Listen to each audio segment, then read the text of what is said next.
Hello दोस्तों। मेरा नाम विकास कुमार सैनी है और आज हम कवर करने वाले हैं version control system. So what is version control system? तो हम देखते हैं वर्जन कंट्रोल सिस्टम क्या होता है। तो वर्जन एंड कंट्रोल, तो दो दो वर्ड हो गई है, ठीक है। तो वर्जन वर्जन का मतलब होता है जैसे कि चेंज, या हम उसे अपडेट बोल सकते हैं। और कंट्रोल कंट्रोल यानी टू मैनेज द बिहेवियर, यानी हम कंट्रोल का मतलब जैसे हिंदी में नियंत्रण या किसी के ऊपर कंट्रोल करना, कि जिस प्रकार हम चाहें वो वैसा ही काम करे। तो वर्जन एंड कंट्रोल, तो यानी हम जो चेंजिंग या अपडेट है उनके ऊपर कंट्रोल करना चाहते हैं, ठीक है। तो ये इन वर्डों का मतलब है। अब इनकी हम डेफिनेशंस देखते हैं।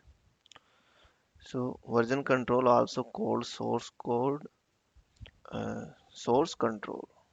तो हम वर्जन कंट्रोल को बुला सकते हैं सोर्स कंट्रोल भी, ठीक है। सोर्स कंट्रोल यानी जो हमारा सोर्स कोड है, और सोर्स कोड है तो उसको हम कैसे किस प्रकार से कंट्रोल करेंगे। So allow you to manage change to file over time, storing these modification in a database. You can use version control to version code binary file and digital assets. तो बेसिकली बात यह है कि version control system में क्या काम आता है। तो वर्जन कंट्रोल सिस्टम यानी सोर्स कोड को हम उसमें चेंजिंग कर सके, यानी वर्जन का मतलब चेंजिंग या अपडेट हो गया तो हम उसे चेंज कर सके, ठीक है। और उसे मतलब मॉडिफिकेशन करके उसको उसको स्टोर कर सके हम एक अच्छी तरीके से, ठीक है। तो शॉर्ट शॉर्ट डेफिनेशन इस प्रकार से है। Version control is the system in which you can store data and source code and modify them, यानी आप जो वर्जन कंट्रोल सिस्टम है इससे आप डेटा को स्टोर कर सकते हो, डेटा या सोर्स कोड को, एंड इसको हम मॉडिफाई कर सकते हैं, ठीक है। सॉफ्टवेयर कॉन्फ़िगरेशन मैनेजमेंट, ठीक है।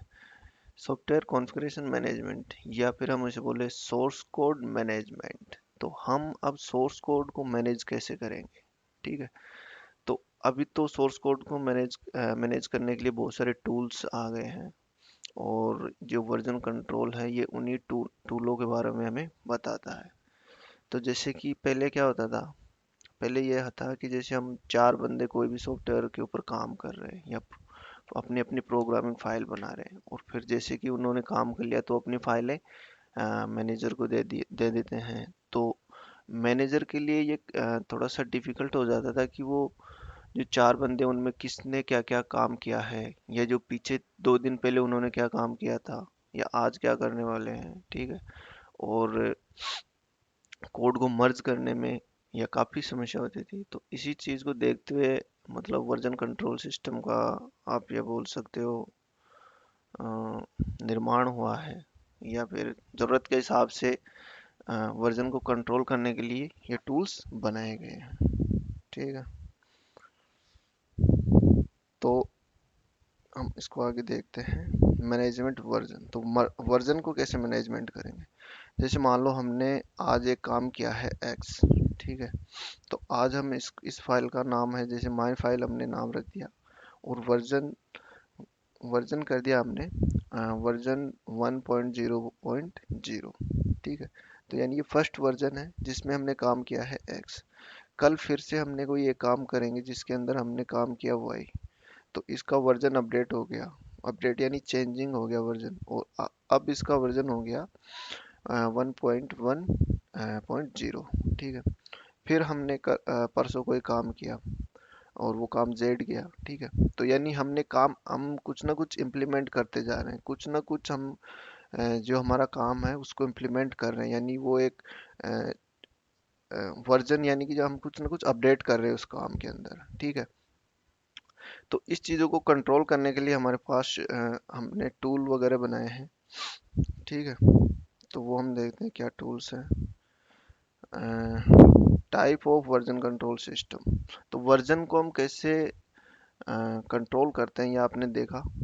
तो अब हम देखते हैं कि वर्जन कंट्रोल सिस्टम कितने टाइप के हो सकते हैं। तो version control system two types हैं। जैसे जैसे इम्प्लीमेंट हुआ इनके दो टाइप हो गए। ठीक है। तो पहला टाइप है सेंट्रलाइज वर्जन कंट्रोल सिस्टम, दूसरा है डिस्ट्रीब्यूट वर्जन कंट्रोल सिस्टम। ठीक है। तो अब हम फर्स्ट वाला देखते हैं, centralise version control system. Centralise यानी किसी सेंटर, या हम बोल सकते हैं किसी रिमोट पर, जैसे कि हम जो काम करेंगे वो किसको, मैनेजर को हम मर्ज करने के लिए जो हमारी फाइल है वो मर्ज करने के लिए मैनेजर को देते हैं। ठीक है। तो पहले देते थे ऐसा। अब जैसे कि भाई इस समस्या का समाधान करने के लिए, जैसे क्लाउड पर एक फोल्डर, या हम उसे रिपोजिटरी बोल सकते हैं, जो अपना सोर्स कोड है, जो अपनी फाइल्स हैं, वो सभी चीज़ें हम उस रिपोजिटरी के अंदर मतलब पुश कर देंगे। ठीक है। तो जैसे कि इसमें 3 बंदे या 4 बंदे जितने भी प्रोजेक्ट पे काम कर रहे हैं, तो वो बंदे अपने उस रेपोजिटरी पे अपने अपनी फाइलें पुश करेंगे, जिससे कि वो कोड एक रेपोजिटरी पर रहेगा। ठीक है। और इस चीज़ की ज़रूरत एक हम इस प्रकार से भी देख सकते हैं कि जैसे कि हमारा पीसी है, तो हो सकता है कि वो किसी टाइम या किसी भी समस्या की वजह से वो क्रैश हो जाए, तो हमारा कोड है जो सारा लोकली पीसी में स्टोर रहता है, तो दिक्कत हो सकती है हमारे कोड को। तो कोड को मतलब स्टोर करने के लिए भी हम एक ये वर्जन कंट्रोल सिस्टम काम में ले सकते हैं। ठीक है। तो सेंट्रलाइज यानी सेंटर में अपनी एक रिपोजिटरी होगी, उसके अंदर अपना मेन कोड वगैरह होगा। ठीक है। तो इसमें जैसे कि हमने अपडेट किया और कोड को वापस से कमिट कर दिया, है ना।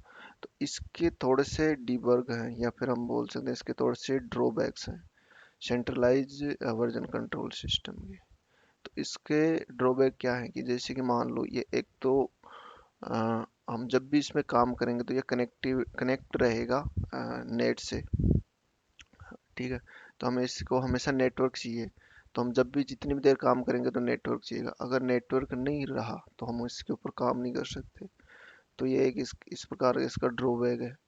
एक क्या है कि इसके अंदर जैसे कि लोकली फाइल, जैसे लोकल रेपो वगैरह कुछ ऐसा कोई सिस्टम नहीं है, जिसकी वजह से कि अगर मान लो हमारा जो मेन रिपोजिटरी है वो ही क्रैक हो गया। ठीक है। तो हमारा जो मेन कोड था वो ही क्रैक हो गया, तो अब हमारे पास लोकली कोई भी फाइल्स वगैरह नहीं है, कोई भी वर्जन नहीं है, तो हमारा तो फिर तो मतलब बहुत बड़ा नुकसान हो सकता है। ठीक है। तो समय के साथ पहले ये भी ठीक था, लेकिन समय के साथ इसका फिर से अपडेट किया गया, और इस अपडेट के अगला जो वर्जन आया उसे हम डिस्ट्रीब्यूट वर्जन कंट्रोल सिस्टम कहते हैं। ठीक है। तो इसका एक सेंट्रलाइज वर्जन कंट्रोल सिस्टम का एक एग्जांपल है जो है SVN, जो कि एक टूल है। ठीक है। तो अब हम एक अगला जो डिस्ट्रीब्यूटर वर्जन कंट्रोल सिस्टम वो देखते हैं। तो इसमें भी वही है, जैसे कि इसकी भी एक रिपोजिटरी होगी, यानी सेंटर में एक फोल्डर होगा जिसके ऊपर हम जो भी वर्क करेंगे, जो भी हमारी फाइलें होंगी वो हम सेंटर में यानी उस रिपोजिटरी के अंदर पुश कर देंगे। लेकिन इसके अंदर एक और जो लोकल रेपो का सिस्टम है वो और दे दिया, जिससे क्या होगा कि हमारा कोड सेंटर में भी रहेगा, सेंटर रिपोजिटरी पर यानी रिमोट सर्वर पर भी होगा वो, और लोकल रेपो पर भी रहेगा। तो हो सकता है कि जब हमारा इससे दोनों तीनों चीज़ों से फायदा हो गया, जैसे कि हमारा पीसी अगर क्रैक होता है तो कोड सेंटर में, अगर सेंटर पे होता है तो भी फिर हमारे पास वो लोकल रेपो पर कोड रहता है। ठीक है। तो इससे ये फायदा हो जाता है डिस्ट्रीब्यूट कंट्रोल सिस्टम से। तो हम इससे आगे कल यानी नेक्स्ट वीडियो में देखेंगे। तब तक के लिए धन्यवाद। Thank you.